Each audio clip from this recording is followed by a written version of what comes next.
안녕하세요. 반갑습니다. 최진석 강사입니다. 최근 경기도에 있는 한 중학교에 강연을 다녀왔는데요. 강연이 끝나고 한 학생이 질문 주었습니다. 바로 뒷담화를 들었을 때 대처 방법에 대한 내용이었답니다. 누구나 뒷담화를 들으면 몹시 기분이 나쁘죠. 저도 살면서 뒷담화를 들은 적이 많이 있었습니다. 특히 이 질문을 한 친구는 방송반 활동을 하고 있는 친구인데요. 질문을 받았을 때 상당히 많이 공감이 갔어요. 왜냐하면 학창시절 저도 방송반을 한 적이 있었거든요. 아나운서를 했었습니다. 그런데 어느 날 수업 시간에 선생님께서 책을 읽어보라는 거예요. 제가 책을 읽는데 방송실에서 방송할 때처럼 읽었던 겁니다. 그때 뒷담화 엄청 당했습니다. 보다 못한 친구 한 명이 저한테 와서 이야기하더라고요. 야, 진석아, 앞으로 책 읽을 때 그렇게 읽지 마. 애들이 안 좋아한다. 네. 그런데 얼마 뒤 청소년 리더십 캠프를 갔습니다. 대구에 있는 학생회 간부들이 모두 모인 자리였어요. 거기서도 마찬가지로 제가 뭔가를 읽어야 하는 일이 있었는데 습관적으로 방송반 아나운서처럼 읽은 거예요. 그런데 거기서는 너무 잘 읽는다고 상까지 주더라고요. 그리고 당시 관계자분이 저한테 와서 악수까지 청했던 기억이 생생합니다. 똑같은 사람이 똑같이 뭔가를 하더라도 주변 상황과 분위기에 따라서 많이 달라질 때가 있습니다. 특히 방송반과 같이 남들 앞에 많이 서야 하는 그런 활동을 하게 될 때에는 더욱 그렇죠. 자기의 인지도만큼이나 뒷담화를 하는 친구들도 늘어날 거예요. 이 영상을 보는 친구들이 있다면 방송반 활동하는 친구들을 많이 격려해주고 응원해주세요. 제가 강연 갔을 때 2학년, 3학년 친구들은 코로나로 인해 학교에 안 나와도 되는 날이었습니다. 그런데 방송반 친구들이 나와서 일을 하고 있었습니다. 이런 것들은 실제로 눈에 잘 안 보입니다. 하지만 실컷 잘하다가 뭔가 실수가 있거나 하면 크게 보이죠. 그래서 방송반은 잘해야 본전이다 라는 이야기가 나오기도 합니다. 그렇게 많은 친구들이 이런 노고를 잘 알아주면 좋을 것 같습니다. 네, 그렇다면 저 같은 경우에는 뒷담화에 대해 어떻게 대처하고 또 받아들이는지 답변 드리겠습니다. 첫 번째로는 법률적인 검토를 합니다. 뒷담화의 경우는 대체적으로 명예훼손이나 모욕에 해당됩니다. 누가 제 뒷담화를 했을 때 그 뒷담화의 내용이 법률적으로 위배될 만한 행위를 한 게 맞는가에 대해 생각해 봅니다. 맞다면 다시 두 가지를 고민합니다. 증거를 수집해서 처벌할 것인가? 아니면 그냥 넘어갈 것인가? 일반적인 상황이면 그냥 넘어가겠죠. 그런데 도저히 용납하기가 어려운 상황도 존재할 겁니다. 그럴 때에는 증거를 수집할 필요성이 있습니다. 사이버 명예훼손이면 바로 캡처를 해서 증거 자료를 비교적 쉽게 확보할 수 있을 겁니다. 그런데 현장에서 일어난 상황이라면 증거 확보가 조금 어렵겠죠. 그럴 때에는 증인이나 녹취 같은 증거가 필요합니다. 녹취를 할 때 주의할 점은 본인이 대화에 참여한 상태가 되어야 한다는 점이에요. 도청을 하거나 또는 녹음본을 자료 제출 용도 이외에 타인에게 공유하고 그러면 오히려 자신이 처벌받게 될 수 있습니다. 그런 점들을 아주 유의해서 접근해야 합니다. 그런데 문제는 뒷담화인데 어떻게 그런 걸 녹취하겠냐는 거예요. 증거 잡기가 상당히 어렵겠죠. 내가 대화에 끼일 수가 없잖아요.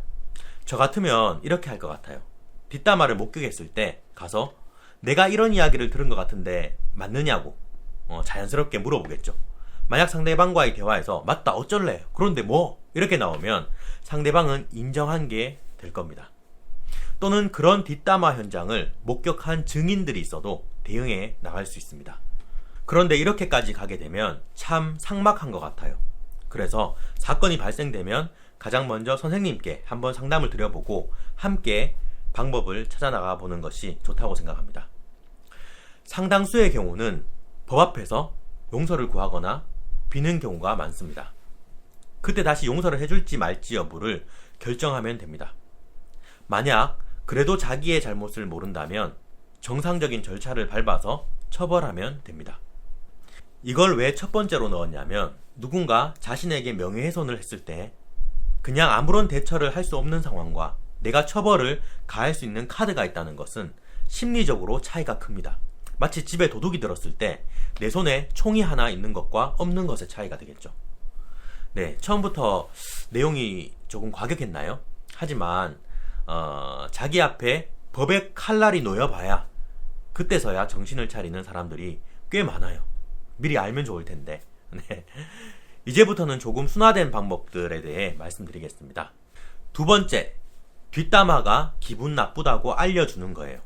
이게 통하는 사람이 있고 안 통하는 사람이 있겠죠. 사람이 때론 살아가다 보면 모르고 잘못을 저지르는 경우가 있습니다. 물론 뒷담화가 잘못되었다는 것을 모를 사람은 없을 겁니다. 하지만 그게 얼마나 상대방에게 상처를 주는 행동인지 인지를 잘 못할 수는 있겠죠. 가령 악플로 인해 세상을 떠난 연예인들이 미리 떠날 줄 알았다면, 또는 자신이 쓴 악플로 인해 처벌을 받을 것을 미리 알았다면 아마도 인터넷 댓글 문화는 상당히 깨끗해질 겁니다. 이런 친구들에게는 내가 그런 이야기를 해서 내 마음이 몹시 아파, 이렇게 자신의 의사를 표현하는 것도 방법입니다. 다만 이 경우는 상식이 조금이라도 통할 것이라는 기대를 갖고 대하는 거죠. 상대방이 그래 미안, 앞으로는 안 그럴게, 알려줘서 고마워, 이렇게 나오면 괜찮은데 적반하장으로 나올 수도 있겠죠. 그러면 나중에 신고를 하게 될 때 그렇게 이야기했는데도 불구하고 저러더라 라고 주장을 할 수 있을 겁니다. 그리고 세 번째, 유머로 받아쳐라 입니다. 상대방이 나에 대한 험담을 할 때 그대로 받아주는 거예요. 그래, 내가 한 말 맞아, 이렇게 받아쳐버리는 방법이 있습니다. 보통 상대방이 나에 대한 욕을 하면 그게 내 약점이라는 것을 잘 알고 접근하는 경우가 많습니다. 그런데 오히려 그게 나에게 약점이 안 된다는 것을 알려주는 거죠. 저도 이렇게 좀 받아치는 편입니다. 군대에 있을 때는 제 동기가 저보고 관심병사라고 하는 거예요. 그때 제가 뭐라 그랬냐면 잘 됐네, 난 사실 관심 받고 싶었어, 이렇게 유머러스하게 받아쳐 버리는 겁니다. 학교에서 흑돼지라는 별명을 가진 한 여학생이 있었어요. 이 여학생은 뚱뚱하고 피부가 까무잡잡해서 친구들 사이에 이런 놀림을 받았답니다. 극심한 스트레스에 커터칼로 손목을 긋는 극단적인 선택을 했고 다행히도 생명에 지장이 없었습니다. 이후에 이 친구는 유머적으로 대처하기 시작했어요. 친구들이 흑돼지라고 놀리면 그래 맞아, 나 흑돼지야, 특히 구린 똥을 좋아하는 제주도 똥돼지지, 이러고 다닌 거예요. 이후 이 친구는 유머적으로 대처하니 친구들이 자신을 보는 시선이 달라지기 시작했다 라고 말합니다.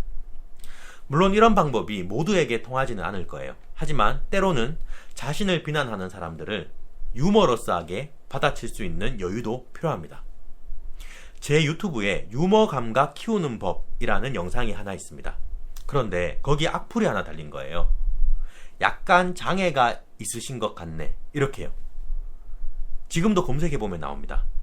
거기에 제가 어떤 답글을 달았냐면 현명하십니다, 이렇게 달아놨어요. 그런데 사람들이 댓글이 더 웃기다고 답변을 해줬죠. 화내고 신고하고 같이 욕할 수도 있겠지만 때론 이렇게 대처할 수도 있습니다. 그리고 네 번째, 별 의미를 두지 마라 입니다. 같은 욕을 듣고도 다 뒤집어 엎어버릴 정도로 대형 폭발을 일으키는 사람이 있는 반면 비교적 별 신경을 안 쓰는 사람도 있습니다. 시간이 지날수록 제가 느끼는 것은 어떤 욕을 들었을 때 내가 문제가 있는 경우도 있지만 상대방의 문제도 많다는 거예요. 뒤에서 남 욕하는 게 습관화되어 있는 사람도 있고 이간질 시키는 사람도 있어요. A라는 친구 앞에서는 B라는 친구를 욕하고 B라는 친구 앞에서는 A라는 친구를 욕해서 사이를 멀어지게 만드는 거죠. 제 주변에도 이랬던 친구가 있는데 10년이 지나도 똑같이 그러는 거예요. 언젠가부터 잘못 들여진 그 사람의 안 좋은 습관인 거죠. 상대방의 문제에 내 감정이 휘둘릴 필요는 없습니다. 유튜브에 증문즉설로 유명한 법륜 스님이 했던 말을 하나 인용하겠습니다. 어느 날 부처님이 부잣집에 시주를 얻으러 갔대요. 그런데 그 부자는 매우 성질이 괴팍하기로 유명했다고 합니다. 부처님께서 집 앞에서 시주를 얻기 위해 기다리고 있으니까 그 부자가 나와서 이야기했대요. 당신은 왜 노력도 하지 않고 그렇게 얻어먹으려고만 합니까? 그러면서 엄청 욕을 했다는 거예요. 그렇게 욕을 듣는데도 부처님은 빙긋이 웃었다고 합니다. 이를 이상하게 여긴 부자가 뭐 때문에 웃는지 물었어요. 아니, 욕을 들었는데 웃고 있으니까 이상하잖아요. 그래서 부처님이 이야기합니다. 집에 오는 손님들 중에 선물을 사들고 오는 손님들이 있죠. 그 부자가 예, 있죠 라고 답변했습니다. 다시 부처님은 이야기해요. 그 선물을 만약 받지 않는다면 그 선물은 누구의 것입니까? 이때 부자가 깨달았다는 일화가 있습니다. 그러니까 욕을 선물이라고 비유한다면 내가 그것을 받아들이지 않았을 때 그 욕은 그 사람에게 그대로 머물러 있다고 볼 수 있는 겁니다. 그렇다면 욕을 하는 사람의 마음만 혼탁해지겠죠. 그래서 한편으로는 이렇게 내면적으로 잘 대처하는 것도 중요합니다. 가급적이면 같은 손상을 입더라도 스스로를 해치지 않아야 하거든요. 그리고 마지막 5번째, 오히려 좋게 이야기해줘라입니다.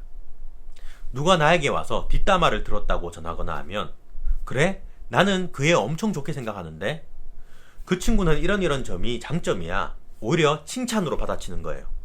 내가 누군가의 뒷담을 했는데 그 친구는 나를 계속 칭찬하고 다녔다면 어떤 느낌일까요? 살면서 가급적 적을 만들지 않고 살아가면 더 좋습니다. 이런 방법은 적도 내 편으로 만들 수 있는 계기가 될 수 있어요. 지금까지 이렇게 5가지 방법에 대해 이야기해봤습니다.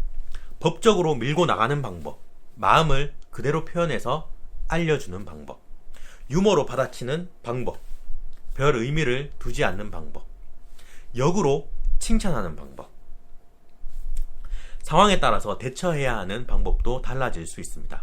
가급적이면 인도적인 방법으로 먼저 접근을 해보고 도저히 대화와 타협이 불가능한 상황이라고 인식된다면 법적으로 제지를 가해야 할 것입니다. 뒷담화를 한 친구의 가장 큰 손실은 뭘까요? 바로 사람을 한 명 잃는 거죠. 피해를 당한 학생이 좋은 인연으로 이어졌다면 살면서 어떤 힘이 될지 모르는 상황도 존재할 텐데 그렇게 자기 스스로 아군이 될 수 있는 사람을 잃게 만드는 거예요. 네, 혹시나 답변에 부족한 점이 있거나 또 보충해야 할 상황들이 있다면 댓글을 남겨주시면 더 보완해 나가겠습니다. 뒷담화하는 친구를 만나게 된다면 자기가 피해를 입는 상황이 아니더라도 제지를 하기도 하고 또 그렇게 못하더라도 오히려 피해당하는 학생의 장점을 부각시키면서 아니야, 걔는 이런 점이 좋아 하면서 여론의 흐름을 바꿔주기도 하면 좋을 것 같습니다.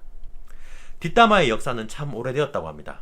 특히 사람들이 몇 명 모이면 할 이야기가 떨어졌을 때 남흉을 많이 보게 되죠. 제 스승님이신 한국 코미디계의 대부 김웅래 교수님은 이런 말씀을 해주셨어요. 친구들끼리 모여서 대화 소재가 떨어졌을 때 뒷담화를 하지 말고 유머를 외워서 유머를 전해줘라. 네, 여러분들도 오늘 유머 한 소절 외워보는 건 어떨까요? 행여나 내가 뒷담화를 한 적이 있다. 친구의 마음에 상처를 준 일이 있다. 그러면 먼저 다가가서 사과해주세요. 사과는 가급적 빨리 하는 게 좋답니다. 누구나 다 잘못할 수 있어요. 지금 이 영상을 찍는 저도 마찬가지고요. 하지만 자신의 잘못을 인정하고 개선할 때, 그리고 용기 내어서 사과할 때 훨씬 더 성장할 수 있을 겁니다. 여러분들의 행복한 학창시절을 응원합니다. 감사합니다. 감사합니다. 여러분들 만나서 너무 행복했어요. 감사합니다.